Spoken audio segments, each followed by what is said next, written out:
দর্শক, ইতিহাস বিখ্যাত সুফি সাধক চট্টগ্রামের 12 আউলিয়া দ্বিতীয় পর্বে আপনাদের সবাইকে স্বাগত জানাচ্ছি। শুরুতে একটি গুরুত্বপূর্ণ তথ্য দিতে চাই। আজকের পর্বে আপনি ইতিহাসের এমন সব কেন্দ্রীভূত তথ্য একত্রে জানতে চলেছেন। আমরা আশা করতে পারি যে তথ্যগুলো আপনার পরিবার, কানেক্টেড যারা আছেন তারা সহ নতুন প্রজন্মের জ্ঞানকে আরো বেশি শানিত ও গতিশীল করবে। তো চলুন স্টার্ট করা যাক।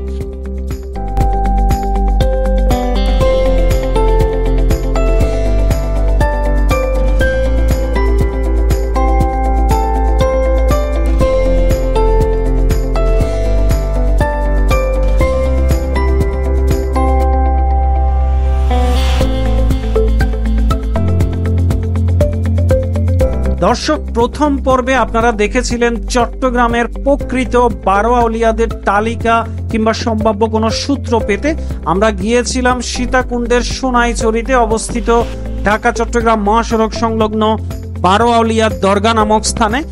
গিয়েছি রাঙ্গামাটি সড়কের বালুচড়া সংলগ্ন 100 বছর পূর্বে নির্মিত 12 আউলিয়া মোকাররম জামে মসজিদ এবং কাপ্তাই সড়কের নজুমিয়া হাটের প্রায় 3 কিলোমিটার ভেতরে মহরা থানা এলাকায় অবস্থিত 141 বছরের পুরনো 12 আউলিয়া দরগা, এতিমখানা ও মসজিদে।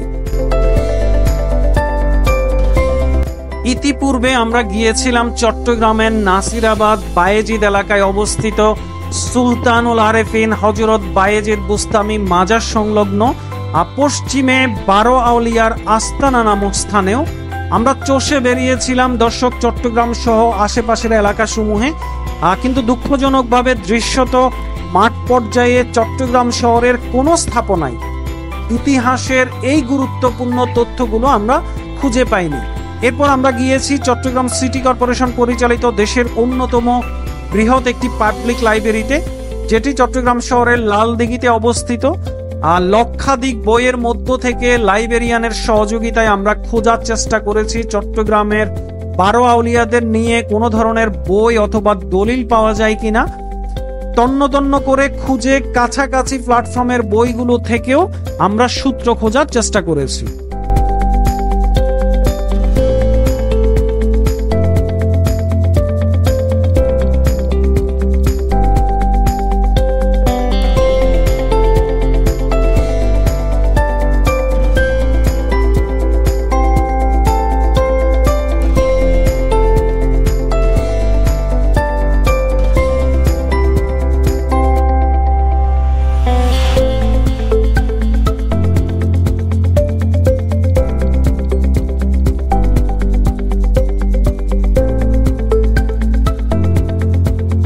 দর্শক, দুটি প্ল্যাটফর্মে উল্লেখযোগ্য কোনো তথ্য না পেয়ে এবার আমরা অনলাইনে বা ইন্টারনেটে খোঁজা শুরু করলাম।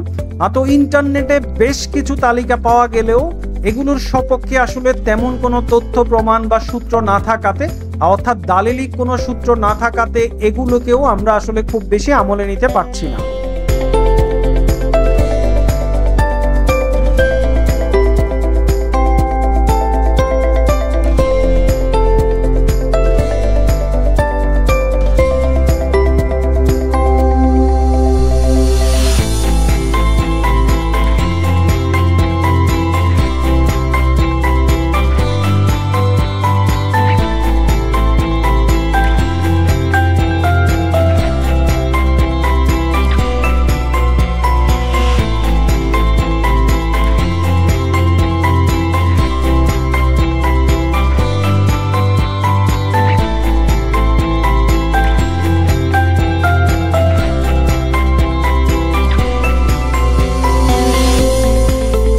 দর্শক, হাল না ছেড়ে এবার আমরা সমসাময়িকের আরো পেছনের নির্দিষ্ট কিছু ব্যক্তি বিশেষের তথ্য ধরে খোঁজাখুঁজি শুরু করলাম, যাতে করে ব্যাপারটা অনেকটা এরকম দাঁড়ায় যে মাথা পাওয়া গেলে সেটি ধরে হাত এবং আঙ্গুল পর্যন্ত পৌঁছানো যাবে।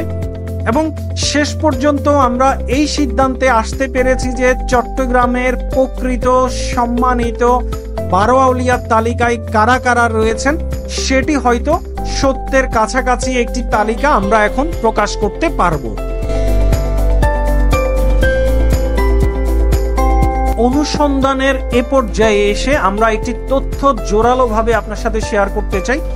তা হলো, কেউ যদি আপনাকে জিজ্ঞেস করে আনুষ্ঠানিকভাবে পৃথিবীতে ইসলামের যাত্রা শুরু হয়েছিল 610 খ্রিস্টাব্দ থেকে, অর্থাৎ এখন থেকে ঠিক 1414 বছর পূর্বে, তো আপনি কিংবা আপনার পরিবার বা আপনার পূর্ববর্তী বংশধরগণ কখন থেকে ইসলাম ধর্মাবলম্বী হলেন?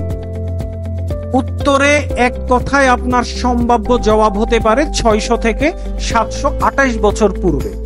এখন প্রশ্ন হলো, এই উত্তরের পেছনে যুক্তি কি? দর্শক, পৃথিবীর সবচাইতে জমকালো ইভেন্টের নাম বলতে পারেন?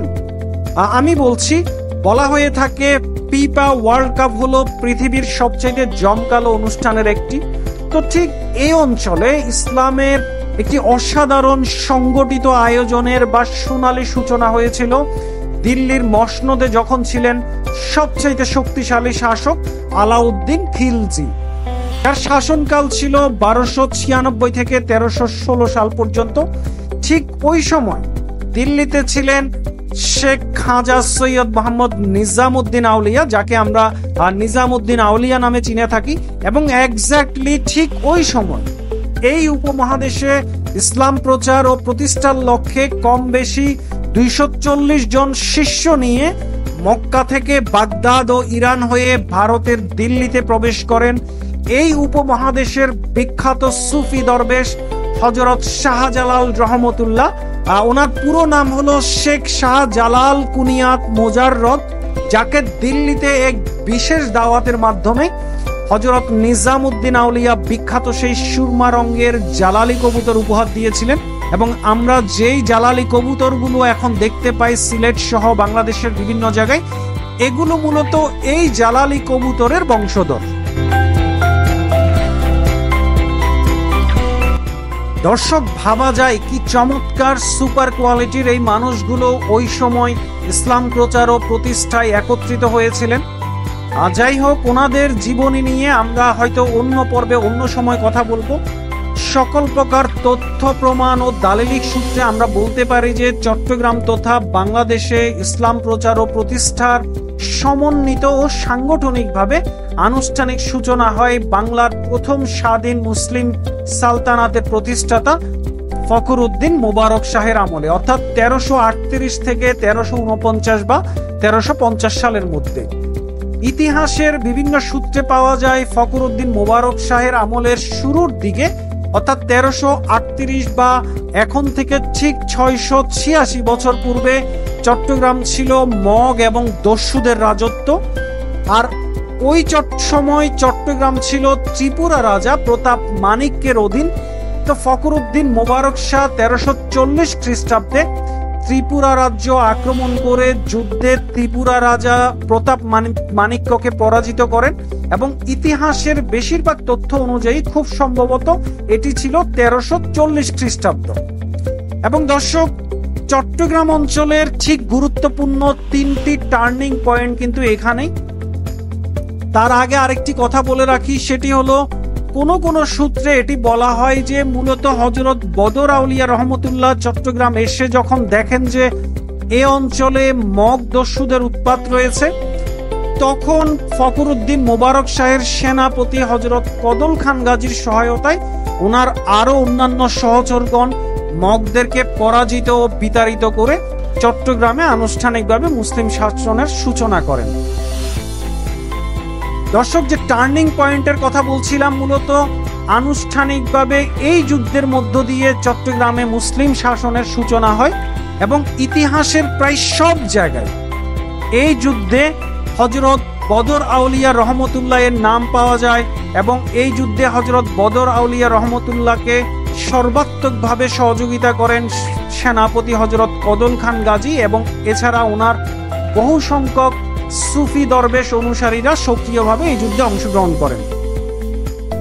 তো দর্শক, যেহেতু ইতিহাসের 600 বছর পূর্বে আমাদের কারো পক্ষে যাওয়া সম্ভব নয়, তবে সমস্ত দালিলিক সূত্র, সমসাময়িক অবস্থা ও তথ্য প্রমাণের ভিত্তিতে এটি বলা যেতে পারে যে প্রকৃতপক্ষে চট্টগ্রামের 12 জন প্রসিদ্ধ আউলিয়া মূলত তারাই যারা হযরত বদর আউলিয়া রহমতুল্লাহ এবং সেনাপতি হযরত কদল খান গাজী ছাড়াও এই যুদ্ধে যেই সব সুফি দরবেশগণ অংশগ্রহণ করেছিলেন তাদের মধ্যে নেতৃত্বস্থানীয় অন্যান্য 10 জন। কারণ ওনারা যুদ্ধে অংশগ্রহণ করে শুধু জয়লাভই করেননি, বরং যুদ্ধ পরবর্তী ব্যাপকভাবে এ অঞ্চলে ইসলাম প্রচার ও প্রতিষ্ঠায় শেষ পর্যন্ত কাজ করেছেন। তাই উপসংহারে এটি বলা যেতে পারে যে 1338 সাল থেকে সর্বোচ্চ হযরত বদর আউলিয়া রহমতুল্লাহ এর সম্ভাব্য যে মৃত্যু তারিখ অর্থাৎ 1440 সাল পর্যন্ত ওনার সাথে যারা ছিলেন বা এ অঞ্চলে কাজ করেছেন তাদের বাহিরে আগে পরে যারা চট্টগ্রামে এসেছেন তারা অবশ্যই নিঃসন্দেহে সবার কাছে শ্রদ্ধাভাজন এবং আমরা ওনাদেরকে সবাইকে যথাযথ সম্মান করি। কিন্তু চট্টগ্রামে প্রকৃত 12 আউলিয়াদের মধ্যে ওনাদের নাম আসা উচিত নাও হতে পারে। দর্শক, আগামী পর্বগুলোতে আমরা ধারাবাহিকভাবে গবেষণা ও অনুসন্ধানের মাধ্যমে 12 জন এই শ্রদ্ধাভাজন আউলিয়াকে নিয়ে আলাদা আলাদা ভাবে প্রতিবেদন প্রকাশের চেষ্টা করব। তো আজকের পর্ব আমরা এখানেই শেষ করছি। যে যেখানে আছেন সবাই ভালো থাকবেন। আপনাদের প্রত্যেকের ব্যক্তিগত নিরাপত্তা প্রত্যাশা করি। আসসালামু আলাইকুম।